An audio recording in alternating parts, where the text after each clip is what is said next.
I've thought about this for a while now, and recent events have made me realize that there's a very clear way to do this. Hulk has already had a solo movie, for all those who remember 2008's The Incredible Hulk. Personally, I've purged that movie from my memories, which I'm assuming is the same case for a lot of other people, but that doesn't change the fact that we need another one. There's a reason we haven't gotten one, which I will discuss later, but Marvel is capable of making one, so in this video I'd like to discuss why we need a solo Hulk movie, and what I would want the movie to be about. Before I get into that, make sure to like and subscribe, and follow DM Reviews on Twitter, link should be in the description. Also, make sure to check out Demeric Commissions in the Discord server below for great thumbnails, profile pictures, phone backgrounds, and so much more. Before I get into what I would want in a solo Hulk movie, I first need to explain why we haven't gotten a solo Hulk film starring Mark Ruffalo. Back in the 1990s, Universal purchased the movie rights to the Hulk after the success of his TV series. After a long time of development, problems, and such, in 2003 we got Ang Lee's Hulk movie, which was met with poor reviews. After that movie didn't do well, Universal sold the rights back to Marvel, which is how we were able to get 2008's The Incredible Hulk, which was in Marvel's interconnected cinematic universe.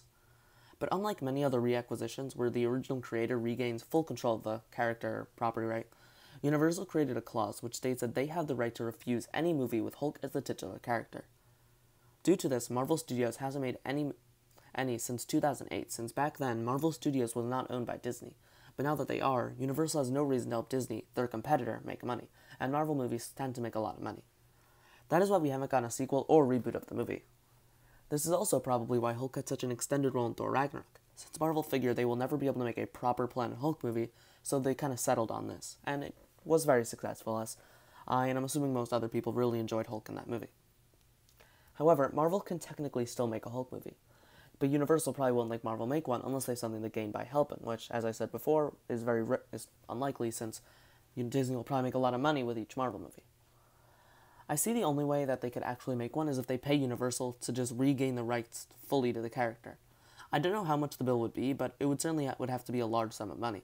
But if they could really, they could really milk this character out, make a couple movies off of him before he eventually, dies or whatever. So it could be worth it. I wouldn't suggest they consider this unless they thought they had to make one, and unless they want to kill off the whole character, I don't know how else they can continue him. They can't just keep sustaining this with having him cameo in other characters' projects, even if he will play a role in She-Hulk, and maybe even Moon Knight. Eventually, we will need a solo project with Mark Ruffalo at the center. They can't keep devoting large sums of screen time and random projects to the character, since while it may have worked in Thor Ragnarok, eventually it will start to drain on these movies, and it will begin to detract from the movie that he's in. That is why I believe we need a solo Hulk movie, but that's only half the plan. I also have an idea for what this movie could look like. I'm now going to get into spoilers for Shang-Chi, so if you haven't seen it yet, I would recommend checking that movie out. And then maybe come back to this video. We do have a non-spoiler review of Shang-Chi out on the channel, so feel free to check that one out now, because their spoilers come very late in that video, and I give a fair warning, so you won't have that movie spoiled for you in that video, so make sure to check that one out. So now I'm going to get into my pitch for this movie. In the first end credit scene of Shang-Chi, we see Bruce Banner. Not Smart Hulk, but Bruce Banner, even though Endgame led us to believe that his Smart Hulk form was permanent, but now he has seemingly reverted back to his pre-Endgame form. My theory on why this has happened is that in the comics, She-Hulk is Bruce Banner's cousin, and she becomes She-Hulk after a blood transfusion from Bruce Banner. I'm pretty sure Mark Ruffalo is confirmed to appear in She-Hulk, so it seems very likely that they will stick with this origin. My theory is that the show will take place after Shang-Chi, and after he does the blood transfusion, he reverts back to his pre-Endgame form, which is why we see him in Shang-Chi as Bruce Banner. This form, as we've seen in many movies before, is that he is normal Bruce Banner, but then when he gets angry, or as he says he's always angry, he turns into the Hulk. Now that I've gotten this out of the way, I want to get into what this movie could actually look like. I think the movie should begin between Endgame and She-Hulk. This will only be the opening scene, and the rest of the movie will take place after the events of She-Hulk. So just as a little bit of background, Thunderbolt Ross has been around in the MCU ever since the first Hulk movie, and Abomination is still very much around as he appeared in Shang-Chi. I think that Abomination should be causing some carnage somewhere, and Thunderbolt Ross is trying to stop him since he is creating his group of anti-heroes called the Thunderbolts. I think he's been trying to create this group for a little while now, since I think Val, played by Julia Louis-Dreyfus, has been working for him, which means he has been targeting John Walker and Yelena Belova, and I think Abomination could be the next target to join this group.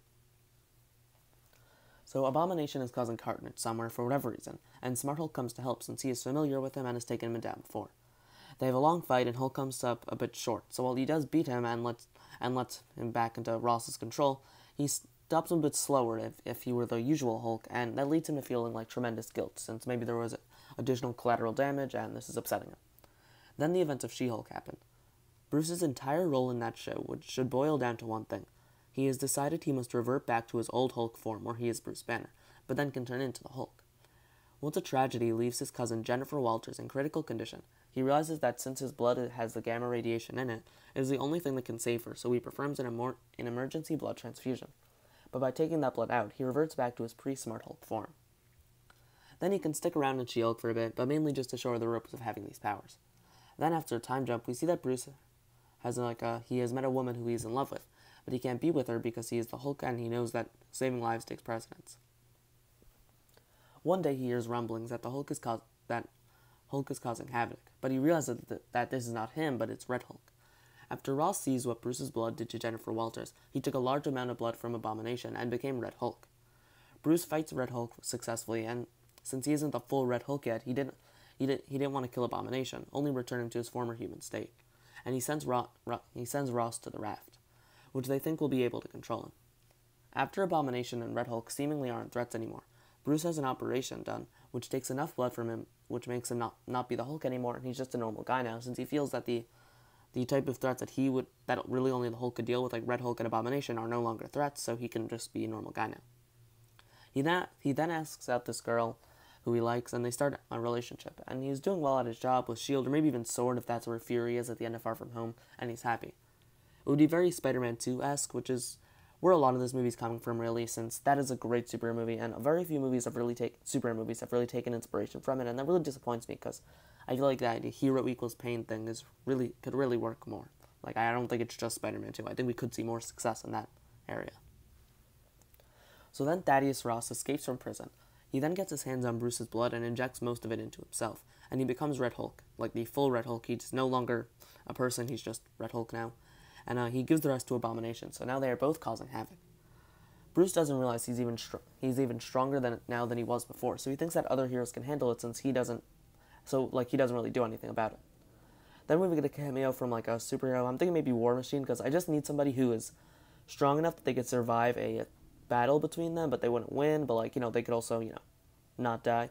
So I was thinking maybe War Machine, because I'm assuming the armor would protect him enough, but I don't think he could actually beat like Red Hulk in a fight, so he would be sent in to deal with Red Hulk, and he would be nearly killed by him, leaving him in critical condition. After visiting Rhodey in the hospital, and hearing Abomination is back too, and they're killing innocent people, Bruce begins to feel very guilty. This leaves him alone and in a dark place, since he knows he was the only one who could stop them, but he gave up his powers. Then She-Hulk comes and tells him that some of his blood was left over from her transfusion, but there's only enough to make him into Hulk, but not Smart Hulk, which he knows is not as preferable, because he'd rather be Smart Hulk, so, he can still kind of be not a monster. So then Bruce knows that he is sacrificing everything, including his relationship, but he makes that heroic sacrifice and does the transfusion and has a huge final battle against Abomination and Red Hulk, in which he emerges victorious. Although he does leave them alive, which will set the stage for the Thunderbolts to take form, at the end, though, we will discover that Bruce's girlfriend still loves him, so the movie can have a nice happy ending. This is really just a rough draft of an idea, and there are parts of it that I like and others that I don't like. I'm not sure about the blood aspect. That seems a little off, but I don't have to come up with these ideas, so my ideas don't really matter for this. Just kind of an idea I had, just to kind of convey that I really think this could work.